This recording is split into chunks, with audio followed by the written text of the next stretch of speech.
And when I tell you that my jaw dropped when you talked about the royal wedding in your book. Right. Because the royal wedding of Prince William and Kate Middleton, April 2011, and we knew that she used Bobbi Brown products, your namesake brand at the time, which I did not do her makeup. Right. I wish I did. It was one of my artists, Hannah Martin, who's become quite a sensation in the UK. Yes. But at the time in the press, and I think up until right now, we were led to believe that she had done her own makeup. Right. So I feel like this was a reveal in your book, a confirmation. Yeah. So no, Hannah did her makeup. Yeah. She did. Incredible. And how did that unfold? You know, I know that Kate was constantly coming into a Bobby counter buying some of her favorite things. You know, I think Sandwash Pink was one of them. I don't think it's made anymore, but I remember the color. And Hannah did give me some information that I should set my alarm and watch. Yeah. Oh, yeah. And so then she, her and I were texting. I was sitting up. I remember it was like 6 a.m. or something. And we were texting back and forth. And she's like, "Oh my god, oh my god, oh my god." I did get a note though that I guess I have hanging now in my office in Montclair from not from Kate, but from her person that wrote her letters saying how much she appreciated, the. For 14 years, we believed Kate Middleton did her own wedding makeup, a story that made her seem relatable and down to earth. The idea of a future queen sitting at her vanity, carefully applying her own eyeliner and blush, felt refreshingly normal. It was a detail that made her seem just like us, despite the tiara and the royal fanfare. It was repeated everywhere: documentaries, news, royal anniversaries. The story became part of royal folklore, woven into every retelling of that iconic day. "Did you know she did her own makeup?" became a point of admiration. It was a fun fact people shared, a way to connect with royalty on a personal level. The palace never corrected it. Not once did they step in to clarify or set the record straight. Their silence was an endorsement, building Kate's image as the ultimate modern princess. Approachable, humble, and effortlessly elegant. But the truth? It was all a carefully crafted myth. Behind the scenes, the narrative was shaped with precision. The real artist behind that flawless look was Hannah Martin, a professional makeup artist. She was the one who perfected every detail, ensuring Kate looked radiant for the world to see. Yet Kate and the palace let the world believe otherwise, taking credit for someone else's work. The myth was allowed to flourish, unchallenged. The issue isn't about eyeliner, it's about trust. When small details are manipulated, it makes us wonder what else is being hidden. This small lie shaped public perception, making Kate seem more independent and relatable than she really was. It blurred the line between reality and carefully managed image. It was a PR move for a monarchy desperate to appear accessible. In a world where image is everything, even the smallest details are orchestrated. Now, with the truth out, we're left questioning what else we've been misled about. If something as simple as makeup can be spun into a fairy tale, what other stories have been shaped for public consumption? The myth humanized her, but it was just that, a myth. The reality is far more complicated, and perhaps less magical. The palace's silence let a falsehood become fact. Their refusal to clarify only deepened the illusion. And that's a betrayal that goes far beyond makeup. It's a reminder that even the most enchanting stories can hide uncomfortable truths. The myth of Kate's DIY wedding makeup wasn't just a rumor. It was reported as fact, repeated so often that it became woven into the very fabric of her public persona. The story was irresistible, a future queen, humble and relatable, doing her own makeup on the most watched day of her life.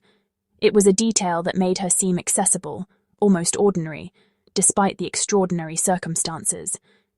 Major media outlets picked up the narrative and ran with it, splashing it across headlines and broadcasts. Each retelling reinforced the image of a grounded, down-to-earth royal, someone the public could see themselves in. The myth became a cornerstone of her reputation.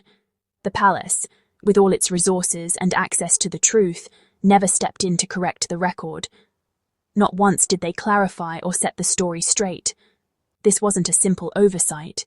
It was a deliberate strategy, carefully calculated and maintained over the years. The story built a bridge of trust between Kate and the public, but that trust was constructed on a foundation of falsehoods. People felt closer to her, but it was all based on a carefully crafted illusion. It was a calculated move that paid off for years, until now, when the truth finally began to surface and cracks appeared in the narrative. When the truth comes out, it doesn't just correct the record, it shatters the illusion, leaving people questioning everything they thought they knew. If the palace was willing to mislead the world about something so seemingly trivial, it begs a bigger question. What else have they hidden? And how deep does the deception go? The wedding day was our grand introduction to Kate, a moment that should have been authentic, but instead, it was built on a carefully maintained fiction. This wasn't just a harmless white lie, it was a foundational myth, and now that it's been exposed, the sense of betrayal is real and deeply troubling. The truth about one of the most iconic royal moments didn't come from the palace itself, as many might have expected.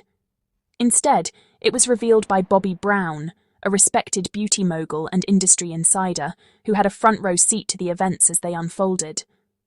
On a popular podcast and in her candid memoir, Brown finally set the record straight, sharing that Hannah Martin, her trusted artist, was the true talent behind Kate's wedding makeup, a detail long shrouded in mystery. Brown had direct contact with Martin on that historic day, exchanging messages and even receiving a heartfelt thank you note from Kate's staff, confirming her involvement. For years, major beauty brands and insiders remained silent, bound by protocol and a sense of discretion, even as rumours swirled in the press. The palace, however, was under no such restriction. They could have easily credited Martin publicly, but chose to keep her name out of the spotlight. Brown's detailed account is credible, coming from someone with first-hand knowledge, and finally gives Martin the recognition she has long deserved. For over a decade, Martin watched as her artistry was quietly attributed to others, her role in history hidden from the public eye. The palace did acknowledge her privately, behind closed doors, but allowed the public to believe a different story, one that suited their narrative. This story isn't just about makeup or royal beauty secrets, it's about honesty, integrity, and the importance of giving credit where it's due. In the end, the truth emerged not because of the palace, but in spite of it. And that, perhaps, speaks louder than any official statement ever could. The makeup myth isn't an isolated incident, it fits a pattern. Remember the Meghan Markle bridesmaid dress story? The palace let the public believe Kate was the victim, never correcting the record. The Harry's gushing speech at Kate's wedding, another disputed tale that painted her in the best light. These stories, when viewed together, suggest a strategy: protect and enhance Kate's image, even at others' expense. The palace's silence lets convenient fictions become fact. It's not just about misunderstandings, it's about managing perception. The makeup lie is just the most concrete example. When the same person always benefits from the narrative, it's no accident. It's a sustained campaign of image control. The pattern extends to personal details too. Kate's rumoured use of wigs or hairpieces was denied by the palace, even when evidence suggested otherwise. When wig tape was spotted, it was explained away as a childhood scar, a flimsy story that strained credibility. Why not just admit to a hairpiece? The need for secrecy is telling. The palace spins mundane choices into dramatic tales, all to maintain a flawless image. This obsession with control became more serious during Kate's health crisis. Vague statements and a manipulated family photo fueled public distrust. Each incident, big or small, erodes trust. The makeup lie isn't unique, it's part of a deeper problem.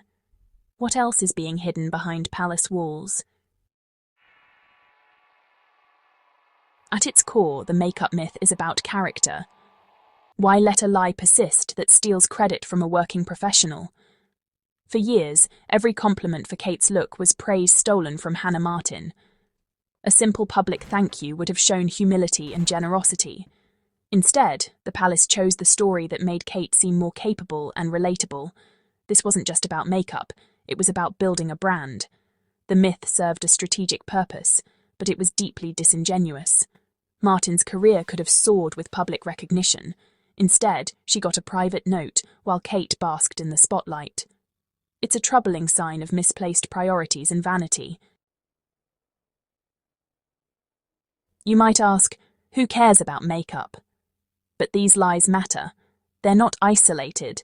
They form a pattern that undermines public trust. The monarchy's power is symbolic, built on credibility and goodwill. Every deception, big or small, chips away at that foundation. The palace treats the public as an audience to be managed, not partners to be informed. In an age of misinformation, this is dangerous. If we can't trust them on the small things, how can we trust them on the big ones? The institution starts to look hollow, a performance, not a purpose. The public wants authenticity, not fairy tales. By clinging to perfection and hiding the truth, the monarchy risks losing the one thing it can't afford to lose, our trust.